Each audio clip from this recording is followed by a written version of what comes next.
Hi friends! I want to share a story with you today, but before I tell you what it is, I was wondering if maybe you can guess what story it might be based on what you see right here. What story do you think it might be?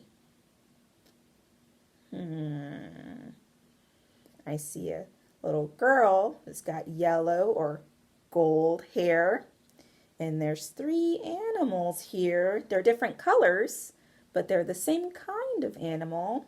I see a polar bear, a grizzly bear, and a black bear. What do you think? If you guessed Goldilocks and the three bears, you got it right. Let's get to it. Goldilocks and the three bears. Once there was a little girl called Goldilocks. What a sweet child, said someone new in town. That's what you think, said a neighbor. One morning, Goldilocks' mother sent her to buy muffins in the next village. You must promise not to take the shortcut through the forest, she said. I've heard that bears live there. I promise, said Goldilocks. But to tell the truth, Goldilocks was one of those naughty little girls who do exactly as they please. Meanwhile, in a clearing deeper inside the forest, in a charming house all their own, a family of brown bears was sitting down to breakfast.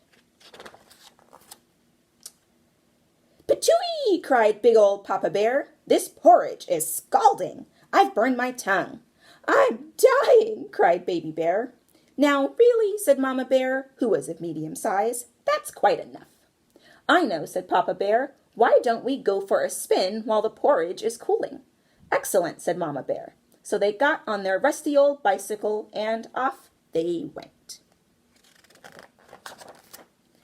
A few minutes later, Goldilocks arrived at the bear's house. She walked right in without even bothering to knock. On the dining room table was three inviting bowls of porridge. "I don't mind if I do," said Goldilocks, helping herself to the biggest bowl. But the porridge in the biggest bowl was much too hot. "Ptooey!" cried Goldilocks, and she spat it out. Next she tasted the porridge in the medium-sized bowl, but that porridge was much too cold. Then Goldilocks tasted the porridge in the little bowl, and it was just right, neither too hot nor too cold. In fact, she liked it so much that she gobbled it all up. Feeling full and satisfied, Goldilocks thought it would be great to have fun and look around.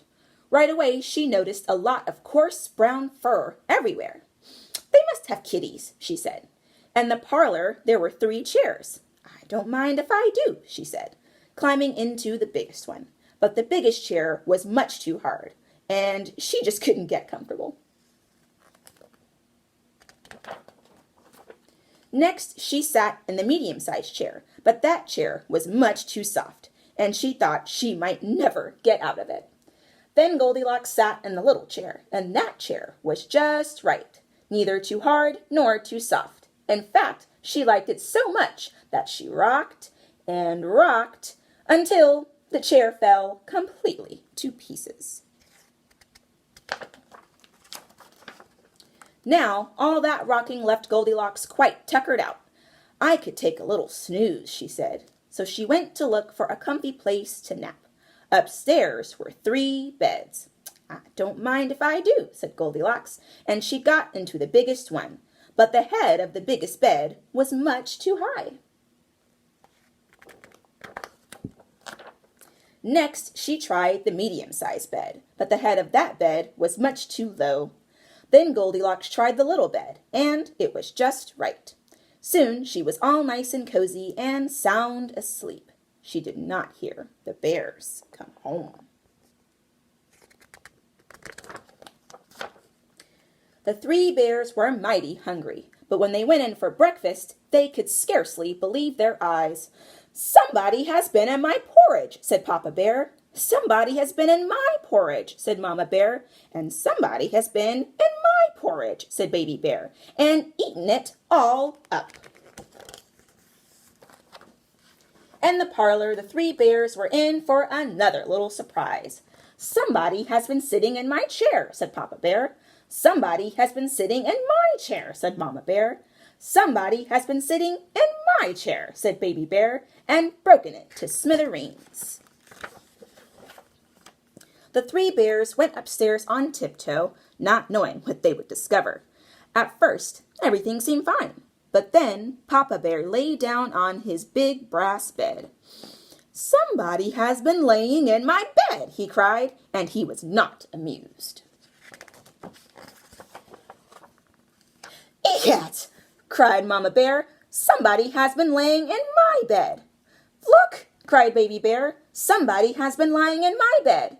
And she's still there." "Now see here," roared Papa Bear. Goldilocks woke up with a start, and her eyes nearly popped out of her head.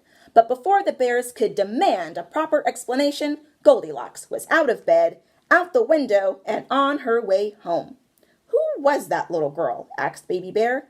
"I have no idea," said Mama Bear, "but I hope we never see her again." And they never did. All right, that's the end of that one. See you guys next time. Bye.